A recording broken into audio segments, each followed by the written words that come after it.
চলুন আজ কথা বলা যাক নো কিংস মুভমেন্ট নিয়ে। এটা এমন একটা গণ আন্দোলন যা একসময় পুরো মার্কিন যুক্তরাষ্ট্রকে কিন্তু নাড়িয়ে দিয়েছিল। ভাবা যায় ৮০ লক্ষ। হ্যাঁ, সংখ্যাটা ঠিকই শুনছেন। আয়োজকরা বলছেন একদিনে এত এত মানুষ রাস্তায় নেমে এসেছিলেন শুধু নিজেদের প্রতিবাদের আওয়াজটা সবার কাছে পৌঁছে দিতে। আর ব্যাপারটা এমনও না যে শুধু কয়েকটা বড় বড় শহরেই এই বিক্ষোভ হচ্ছিল। না, এই প্রতিবাদের ঢেউ ছড়িয়ে পড়েছিল আমেরিকার ৫০টা অঙ্গরাজ্যের কোনায় কোনায়, মানে বড় শহর থেকে শুরু করে একদম ছোট ছোট গ্রামে পর্যন্ত। বলা যায় এটা ছিল সত্যিকারের একটা দেশজোড়া আন্দোলন। তো এই যে এত বড় একটা আন্দোলন, এর নামটা কি ছিল? এর পরিচয়টাই বা কি? এই আন্দোলনটার নাম ছিল নো কিংস মুভমেন্ট। আর নামের মধ্যেই কিন্তু আসল কথাটা লুকিয়ে আছে। বিক্ষোভকারীদের সোজা কথা ছিল তৎকালীন প্রশাসনের শাসন ব্যবস্থাটা ঠিক গণতান্ত্রিক নেতার মতো নয়, বরং অনেকটা একজন রাজার মতো, মানে স্বৈরাচারী। আর আমেরিকার ইতিহাসে তো রাজা শব্দটার একটা অন্যরকম মানে আছে, বেশ নেতিবাচক। তাই এই নামটা বেছে নেওয়া হয়েছিল, যেটা একই সাথে প্রতীকী এবং খুবই শক্তিশালী।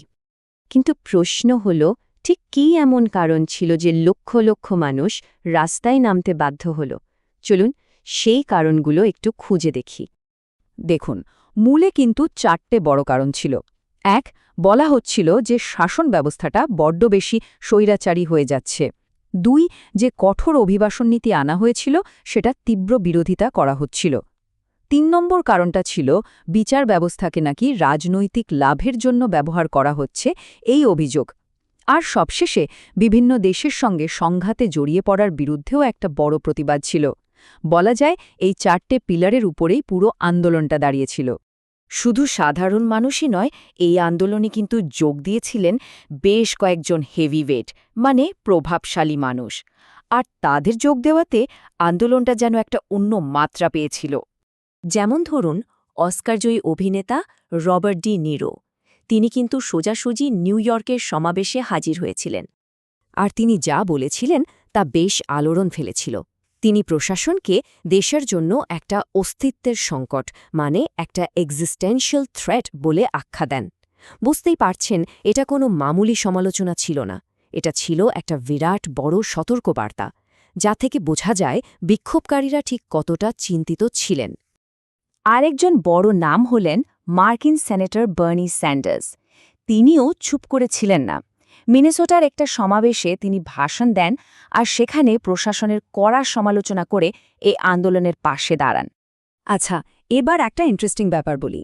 এই যে প্রতিবাদের ঢেউ, এটা কিন্তু শুধু আমেরিকার ভেতরে আটকে থাকেনি, বরং সীমানা পেরিয়ে একটা আন্তর্জাতিক রূপ নিয়েছিল। একদিকে যখন নিউ ইয়র্ক, ওয়াশিংটন ডিসি বা আটলান্টার মতো শহরগুলো বিক্ষোভে উত্তাল, ঠিক সেই সময়ে কিন্তু আটলান্টিকের ওপারে ইউরোপের রোম, আমস্টারডাম বা মাদ্রিদের মতো শহরেও মানুষ রাস্তায় নেমেছিল। তারা সংহতি জানাচ্ছিল এই আন্দোলনের সাথে। বিশেষ করে এই ৩টে শহরে, মানে রোম, আমস্টারডাম আর মাদ্রিদে বিক্ষোভগুলো ছিল বেশ বড় মাপের।